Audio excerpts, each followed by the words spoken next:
organization has this topic, and they don't give them a form letter. It's not a form letter, and it's not a resolution that everybody signs. Right. Individual homemade letters with lots of misspelled words. And in fact, I've told that to people sometimes. Don't be afraid to misspell a few words. It has to come from the people. Right. And when you do, you get action. Excellent. Yeah. So there are still ways that we can, even in groups. We have to be in groups. Right. Or at least we have to be in concert with each other, whether we're organized or not. We have to have enough people willing to sit down and write a letter in their own words about what Congress ought to be doing, and when they get enough mail, they act. Well, exactly. There's a lot of interstate organizations that we can associate with or activate into national societies that we can associate with. Yes. When we look at the arguments for there's lots of different ways that we can activate and stay active and can continue to have our voice heard. Okay, so that's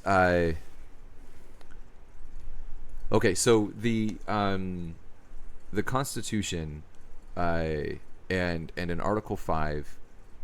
So an Article 5 convention, once it's convened, it suspends pretty much all of the other structures inside of the Constitution until the product of that convention is executed. Well, I'd say that's a little bit of an overstatement. Good. Yeah, Thank you. That's an overstatement. Because that was scary. No, you don't have to worry about that, because Article 5, if a convention were convened, they wouldn't erase the board. They would simply pick up on, at least with honorable people there, they would pick up where we left off on our freedom. Okay. They would increase our freedoms. Okay. So a lot of the Article 5 issues that are presented, and as we look at the different types of Article 5 issues that are requested or admitted, or applications for the issues for those, would you like to get into those today? If you would like to, sure. So if an Article 5 convention is, because we were talking about this at dinner last night, and I think that it goes right back to the history of our founding. There's a few things out there right now that Article 5 conventions are applied for, right? Right. They are a balanced budget, having a balanced budget amendment, having a term limits, and then federal limitations on the federal government. There you go. Yeah. And how long have these issues been? Were these the issues that were around in the 80s when you were active then as well?